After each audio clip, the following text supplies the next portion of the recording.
Security labs ഉണ്ടായിട്ടുണ്ടെന്ന് അത് നമുക്കെല്ലാവരും കാണുന്നത്. അത് പാകിസ്ഥാനി ഭീകരവാദികൾ വന്ന് മതം ചോദിച്ച് ഒരു നിരപരാധിയായ സാധാരണക്കാർ അവിടെ സഞ്ചരിക്കാൻ പോകുന്ന കുടുംബത്തിൻ്റെ ഒപ്പം സഞ്ചരിക്കാൻ പോകുന്ന ഇന്നസെൻറ്റ് വിക്ടിംസിനെ തന്നെ ക്രൂരമായി കൊന്നത് നമ്മൾ കാണുന്നു. അതുകൊണ്ട് അത് എങ്ങനെ നടന്നു, എന്തുകൊണ്ട് നടന്നു, അതെല്ലാം ഗവൺമെൻറ് നോക്കും.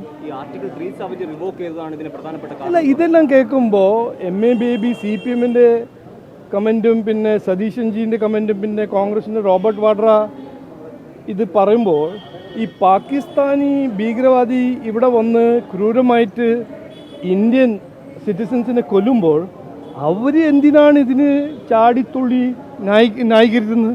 അവരെന്തിനാണ് എനിക്ക് മനസ്സിലാവുന്നില്ല. അവർ എന്തുകൊണ്ട് പാകിസ്ഥാൻ വന്ന ടെററിസ്റ്റിനെ ഡിഫെൻഡ് ചെയ്യാൻ ഇറങ്ങുന്നത്? എന്താണ് അവരുടെ മോട്ടിവേഷൻ? എനിക്ക് മനസ്സിലാവുന്നില്ല. 4 ടെററിസ്റ്റ് അവിടുന്ന് വന്നു, ഒരു 26 പാവം എന്ന് പറഞ്ഞാൽ നിരപരാധിയായ ഇന്നസെൻറ്റ് വിക്ടിംസ് അവിടെ സഞ്ചരിക്കാൻ പോകുന്ന കുടുംബത്തിൻ്റെ കൂടെ പോയ ഇന്ത്യൻസിനെ മതം ചോദിച്ച് കൊല്ലുമ്പോൾ ഇവർ വാഡ്രയും സതീശൻജിയും ബേബിജിയും എന്തിനാണ് ഇങ്ങനെ ന്യായീകരിക്കുന്നത്? അവരെ ഡിഫെൻഡ് ചെയ്യാൻ ഇവരെന്തിനാണ് ചാടിത്തുള്ളി ഇറങ്ങുന്നത്? അത് അവരോട് ചോദിക്കണം. എന്താണ് അവരുടെ മനസ്സിൽ ഇങ്ങനെ പീഡന രാഷ്ട്രീയം ഈ ലെവൽ എത്തിയിരിക്കുന്നോ?